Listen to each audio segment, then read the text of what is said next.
This is Jamie Drummond for Good Food Revolution. I am here with winemaker Ken Forrester, who's joining us all the way from South Africa. After a couple of attempts at doing this, I'm very glad to get you on camera right now, Ken. How are you today? Very good, Jamie. Thank you. Sorry for playing hard to get. It's just been a crazy time. Just been, I can't believe that we're so busy doing nothing. So things have been quite impactful upon the wine industry in South Africa with the COVID pandemic. You went through one of the strictest lockdowns in the world. Where are you at today? We're somewhere between chaos and opportunity. I'm not sure. It's a crazy time. It's a crazy place to be. The debate rages on, did we lock down too early? Should we have allowed more infection before we locked down? Are we going to see a huge spike in infection now that we're coming out of lockdown? When can we get back to normality? I mean, it's just the debate rages on, and everybody knows a guy who knows a guy who killed a guy who heard something about something.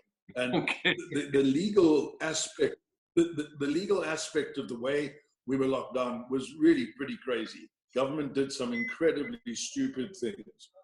They banned cigarette smoking on the basis that this is a respiratory disease. Our president gets us on Wednesday night that there's a new school of thought which comes from Oxford in England that allows this now to be a pulmonary disease, a blood disease, and that on that basis that cortisone, or not cortisone, but anti-inflammatories like cortisone are very good. And so here the government's saying this is a respiratory disease and therefore you can't smoke, and then they're saying it's no longer a respiratory disease. So, people are messing, and even if you were to stop smoking, if you've been a smoker for 20 years, your potential morbidity after you stop for 2 weeks won't change. I mean, you've already kind of done the damage. You stop for a month, 2 months, it's not going to change your potential morbidity. So there's been some crazy things. The government took it upon themselves to ban alcohol. They wanted people no alcohol, so people could not buy alcohol. So, I mean, you go back to the American prohibition, and how did that work out? Really? Yeah. Prohibition was a good idea? Surely we've got enough examples that this is not smart stuff to do. And then they say, okay, fine, from the 1st of June, you can buy alcohol from Monday to Thursday. Monday through Thursday. Thursday. Stockpile for the weekend.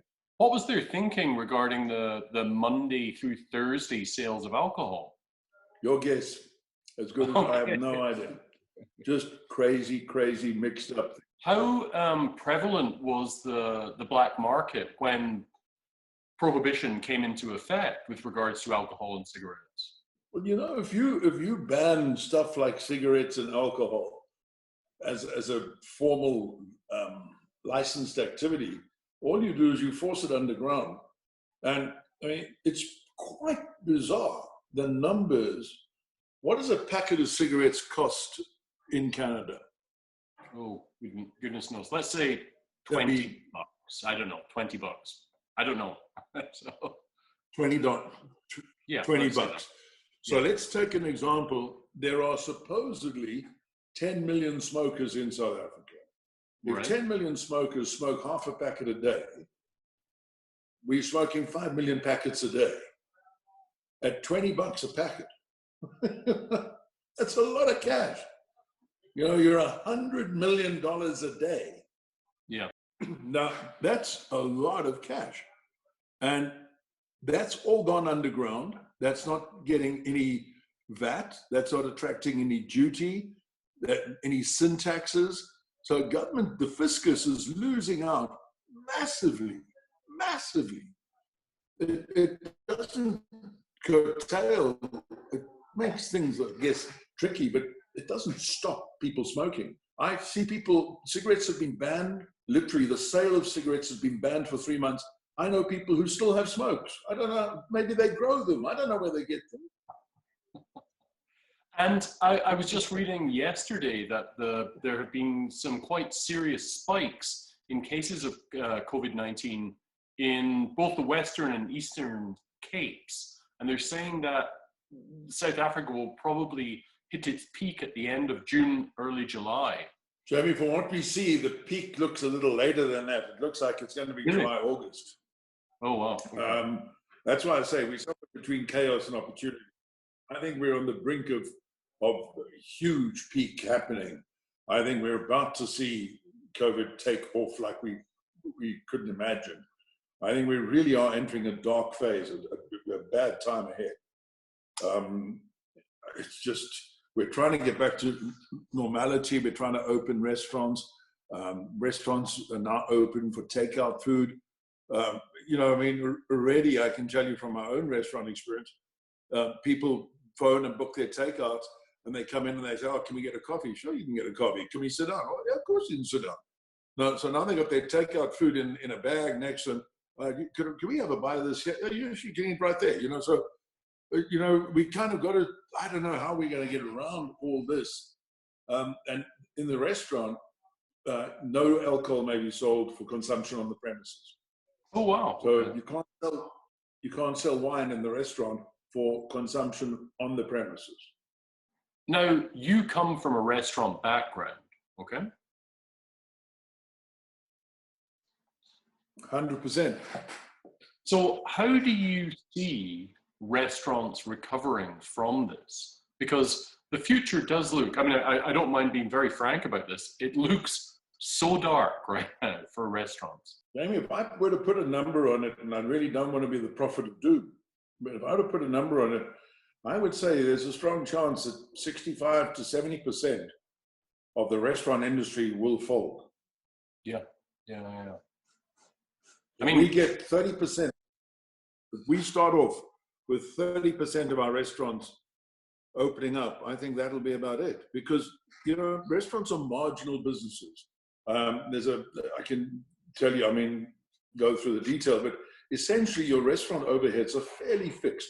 Staff, you need all your staff on duty. So you have a fixed staff cost. You can't just have staff on duty if customers arrive. You have your electricity. When you switch your lights on, you don't switch the light on above table 1. You switch all your electricity on. Of course. Yeah. When you're cooking, when you got your gas range on, it's not one burner, you got your whole gas range on. When you hit your extractor fan, you're extracting, when you got your air conditioning, your cooling, your warming, your rent. So your overheads are fairly fixed. So you need to generate a solid amount of turnover, and restaurants generally require something like a 60% occupancy just to break even. Beyond 60% occupancy, you meet your overhead, and then your cost is your cost of sales, your raw goods cost, your materials cost, which would probably be in the order of 35%. So every dollar over your 60%, you could potentially make 60 cents on a dollar over your 60% volume. If you don't hit the 60% volume, you lose money. It costs you money. So if you're talking about social distancing and they're saying that a restaurant can only maintain 50% of its capacity, well, boom, you're done right there. You simply can't even get to the 60% to make a break-even situation. So it's going to be incredibly difficult. And if they restrict the sale of alcohol, restaurants, a third of their turnover typically is wine. Now, if you take 1/3 out of the turnover, you can't make ends meet. It's going to be incredibly difficult.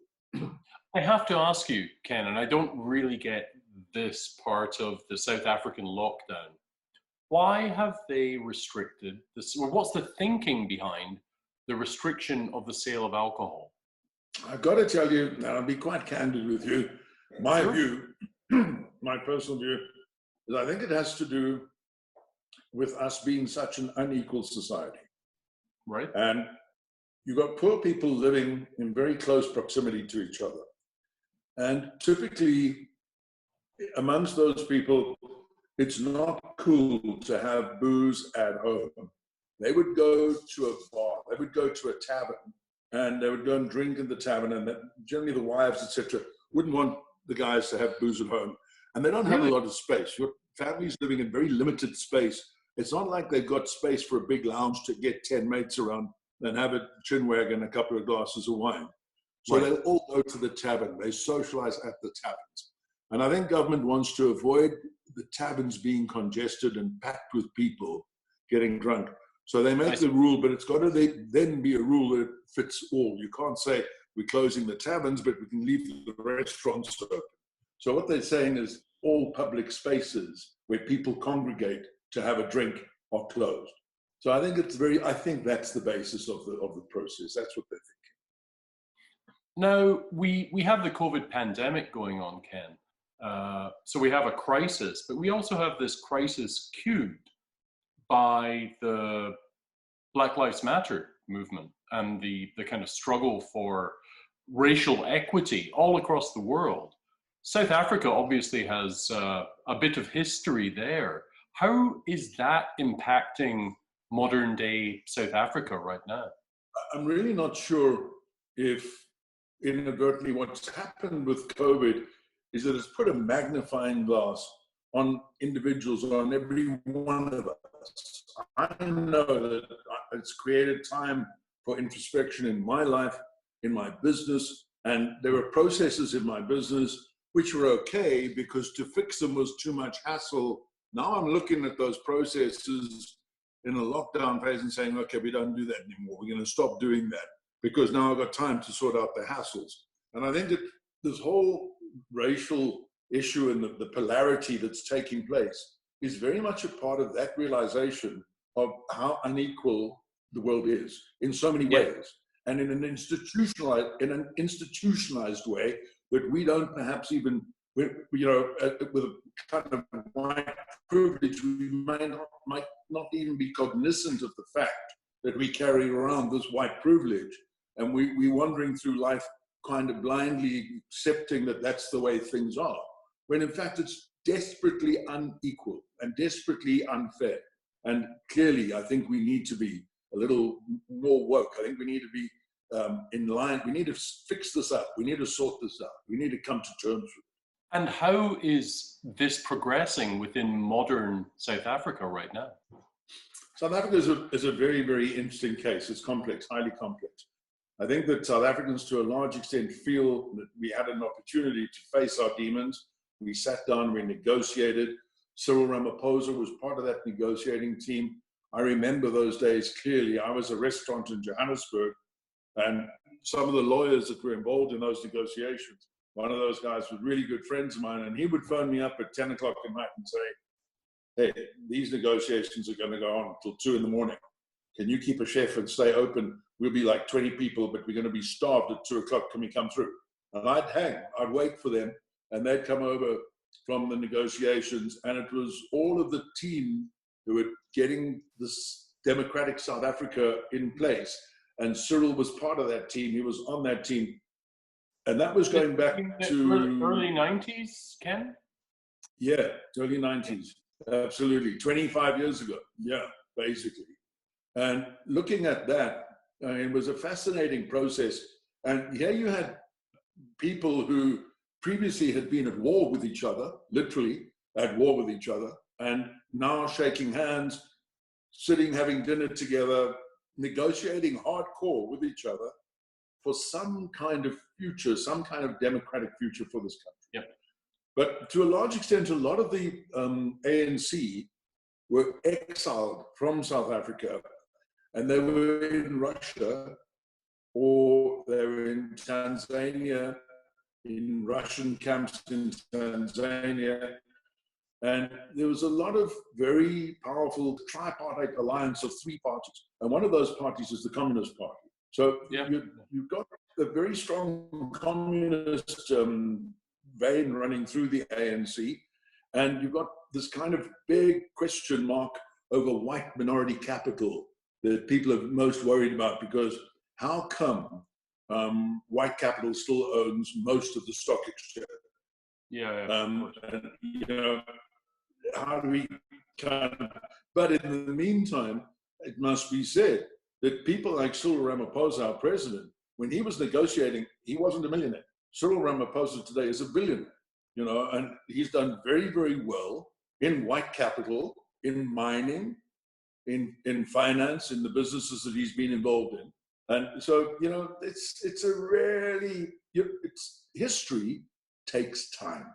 You know, I was so thrilled and proud that our daughter was the very first group that came out of high school with the high school leaving certificate, and she was called the Mandela generation.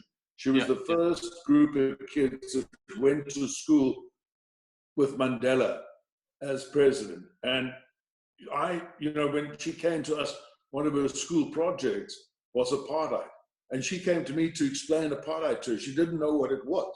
Dad, what's apartheid? And, you know, we've moved on, but 25 years is a short space of time in the evolution of history, in the world, in how things change and work. And I would say to you that it's a work in progress. We've all just got to give it our best shot. We've all got to be positive and massively supportful of each other. And that's really what we work at. It's what we try. Getting back to wine, today is International Chenin Blanc Day. That it is. Yep. We had some fun. I have to ask you, did you manage to get the harvest in before the lockdown? We barely. We actually managed to get government to give us an extension to bring the harvest in, and we had to get personal protective gear out of nowhere. Suddenly people had to have masks and face shields and gloves. And so, yeah, we managed to get the last 2 weeks of harvest, literally, the impact of us. The whites were in, it was to get the reds in that was taking the time. All the whites were in barrel, bubbling away, in tank, bubbling. They were quite comfortable, quite happy. Nice vintage. 2020's turned out to be a really lovely vintage. We've got some lovely juice, nice stuff. And we've had time to spend in the cellar to get cozy with the wine. We've had not much to do. Not a lot of people around. Question for you. I've been reading a lot about wineries in Europe having a real problem with having wine in their cellars they have not yet sold, with restaurants being closed. And everybody's going to have the new vintage coming in reasonably soon. Is that going to be a problem for South Africa in the future? I mean, I know you're inverse harvest to us, but do you see that being a problem? Yeah, I see it as being a serious problem. You know, literally, the world currently has a surplus of wine, no doubt, always has had a surplus. The interesting thing about the wine industry, you know, the basic rule of economics is supply and demand. And the wine industry trades in excess. There's always too much wine in the system. And so much so that wine gets distilled and it gets made into spirit for perfume production or brandy production or gin or vodka production from grapes, believe it or not. But yeah, there's a huge surplus of wine in the system right now. And so much so that the French government has given the French wine industry a grant to distill 400 million liters of wine. They've given the grant to actually make that possible. Now, 400 million liters of wine is about 40% of South Africa's production. That's how much they're taking out of the wine lake, and there's still a wine lake. After that's removed, there's still a lake.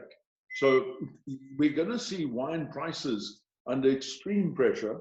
We're going to find all these restaurant closures, meaning a huge diminished market. More people are going to be drinking at home. They're going to be buying from the supermarket. And our research tells us that in Europe, that supermarket wines trade between 3 and 5 euros. About 70% of everything that is sold is between 3 and 6 euros or something ridiculously low. And we can barely even get onto a shelf at that price. We can't make it onto a shelf at that price. We don't have any subsidies. We don't have any EU grants. We've got to pay duties and stuff. There's no way we can even get onto a shelf at that kind of money. I mean, we hit the bottom rung of the shelves at around about $10. $10, $12 is like entry level for South Africa. We can't get cheaper than that. So yes, I think we've got a tough time ahead of us. I mean, there's no good news in the future. This looks like it's going to be a tough road. It was interesting reading on Jancis Robinson's Purple Pages. She was talking about like a conflict between the plains and the hills. So the producers on the plains being, for the most part, in Europe, the more bulk wine producers, and the folks on the hillsides being the fine wine producers. That's a bit of a generalization, but you know where I'm going with that. And the plains producers were looking for that EU grant to do that distillation, to turn their wine lake into, for want of a better term, industrial alcohol. And then producers in the hillsides didn't want to devalue their wines at all. There's no way they would be distilling that stuff, or the majority of it. So a bit of a conflict there. Any thoughts on that? Well, if you look at what's been taking place in this last 2 weeks, we've had the Bordeaux en primeurs that have been released, and the Bordeaux class growths have been coming to market at a discount of 30% on last year. Are we talking about the Chateau Pavis, the Mouton Rothschilds, the Opinions? We're talking about the class growths of Bordeaux coming in at a 30% discount to last year. That is unheard of. That's massive. That is massive. You know, one can have the argument they were terribly overpriced and this is a correction. I think, yes, possibly, yeah. But is it enough? Will that be enough to free up the next tranche that's released will be at a premium to that 30% discount, or will the next tranche be at a discount to the discount? Because that's also possible. And we don't know. The market's changed. I think we're going to see corrections and adjustments all across the board, not only in the wine world, but real estate. Like, I mean, this pandemic is going to bring about universal changes to the way that our societies exist. That plays into my magnifying glass theory, that we're all looking a lot closer at everything that's going on, everything that's taking place, and we're seeing stuff that we would just accept him. We were just, oh yeah, that's the way it works, don't change that. Now we're saying, oh, it doesn't work like that anymore, we're going to change that. So there's a complete undoing. You know, sports matches without spectators. How's this going to continue? I mean, can we do that? It feels weird, doesn't it? Imagine a football match without spectators. We're sitting at home watching on the telly. It just feels weird. It doesn't seem to be real, you know? And so I think we're heading into a brave new world. I mean, we really are looking into a place we've never been before. And there are going to be some major, like I say, somewhere between chaos and opportunity. We're sitting in that vortex right now. Well, with all that in mind, I raise a glass to you on International Chenin Blanc Day. Cheers, Ken, and thank you for putting up with my questioning. Thanks, Jamie. You verbalize them, and you kind of think about them deeply, and you think, where are we headed with this? And I have to say that I would see South Africa doing better as a result of this. I would see us having taken this focus on board and making a difference to the way we're going to go forward. And I would hope that it's going to teach a lot of people that accountability, I think, is what we're looking at. And cheers to that. Cheers, my friend. We'll see you in Toronto sometime soon, I hope. Well, I would like to think so, but if not, let's just get together and have a natter anytime. Sure, I'd be up for that. Thank you, my friend. Thank you, man.